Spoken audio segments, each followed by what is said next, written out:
Hey guys, how's everyone doing? We're back here on Simple Man's Jonsered Husqvarna hybrid, I guess we're gonna call it. Last video I'd put it as a 2186 and even said it in the video. It turns out the tag on the cases say that it's 2188. I've not measured the piston. That's probably the next thing I'm gonna do, but it does indeed look like it has the larger 55mm bore, which I think Justin had asked what CC it was, and I told him around 85. It's more along the lines of 87 and a half, I think. With what research I've done, basically be the same saw as a 390 XP now. But, you know, we do that here a lot. We take different saws and, you know, build one nice one out of them. But what I've done, I went ahead and pulled the cylinder, cleaned everything up, getting ready to do my port work on it. I did check port timing with our degree finder first and put the degree wheel on next just to double check everything. It's just something I like to take my time on. I've went over that on videos. Got some really good timing numbers and really good squish with just pulling the base gasket. So this thing should be a monster when it goes back together, at least ways I hope so. I'm sure it was a beast in stock form anyway, but once I get this pulled off and get a little port work done, I'll bring you guys back and give you a look. Give you guys a look at the port work before I button this up. We got a nice polish laid on the crown of that piston. Got our base cleaned up. Base cleaned up here. Lowers, I merely just went in and cleaned them up. I done a few other little things, nothing major. We worked on the uppers a little bit. The other side, try to make everything look as identical and uniform as we can. Intake port, nothing special there either. We didn't go too crazy with widening. Got a nice intake port to start with, to be honest with you.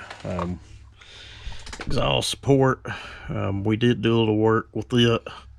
Nothing crazy. Hopefully I can get the dang light on it right. Laid a really nice polish on that. It's like a dang mirror, slick as glass. Give you a look from this angle. Just a nice high flowing port, and you know, it should hardly ever have any carbon stick on it, but hopefully the next thing you guys see is this thing up and running. Give them a call toll free at 1-866.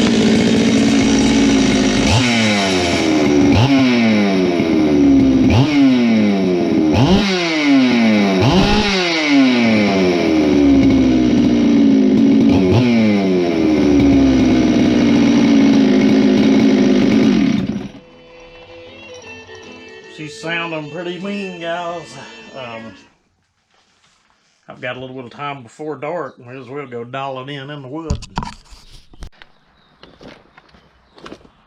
This is that crazy chain off 61. I would think it should handle it with ease.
Alright guys, like I said outside, we're going to call that a win. I'm going to wrap this up. I don't know if I showed the muffler mod. I didn't focus on making it look too pretty. We just put a pipe in front of the muffler. I'm pretty sure he's going to build a pipe for the saw when he gets it there. And as far as the brake handle and the inserts for the handle, he's already got those ordered as well to go on it when it gets home. Turned out to be a pretty nice saw. I think it's got a lot of hours left on it, to be honest with you. Yeah, I like it. Next saw we're going to do, I guess, I've got his little 250 here. It was honestly the one I was going to get out next, but we've got to wait. I did not have a bar and chain here to fit that. Well, I did, but there's 3/8 low pro. And that saw has a 325 sprocket on it, and I don't have a 3/8 sprocket here to put on it, so I have a 250 that I'm going to build in the future. So I just went in and ordered a new 18-inch 325 pitch bar. It's a Forester. I've never owned one. I've had one Forester chain here. It was a skip tooth. I didn't like it, but this one says it's a full comp chisel bit. We'll see when it gets here how good it holds up, but that'll be, I ain't gonna say that'll be the next project you see. I'm not 100% sure yet. I've got to work on both trucks. Just got a lot on my plate, so, you know, we'll just have to see. We'll get in here in the saw shop in the evenings and see what we can come up with. But we are going to do a complete teardown on a 250. We're going to port that. He basically told me to make it as hot as I could get it, so, you know, we'll have to see. I'll just try to throw everything I've learned at it and see what we come up with. You know, it ain't going to be an all-out everyday work saw, so we'll just have to see what we can do with that little thing. We've also got, I've mentioned it a bunch of times, I may even get into that next, I don't know, but the 460 kit, realistically, I've not finished the two 660s. They're good cutting saws. The one I deemed as like a race saw, that thing's a freak. The big bore with the highway big bore and the pop-up, I've had that saw out in the field. It's a monster. But I do feel it has way too much intake timing. It just got, you know, a couple little bitty issues that most people wouldn't notice, but I'd really like to line both of those out before we get into that other kit saw. And I split a set of 288 cases here. I've got another set in the floor I need to split and get the crank out of. Actually, I've got a third set I need to split. Pick the nicest cases between the two sets. One set's busted up, but I'd like to get us a 288 built. In all honesty, that's kind of what this reminds me of. This has a bigger bore but a shorter stroke, if that makes any sense to anyone. 288 has a smaller bore, longer stroke. But I wish I had something bigger here to put it in, but I don't. You know, it's really, really similar to running a ported 288, or, you know, the ones I've done.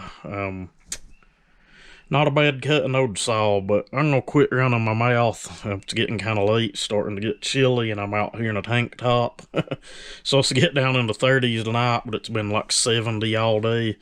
So it's to be in the 20s tomorrow night. It's kind of crazy, but oh well, it is what it is. That's the weather here in God's country. But as always, thank you guys, and y'all have a good one.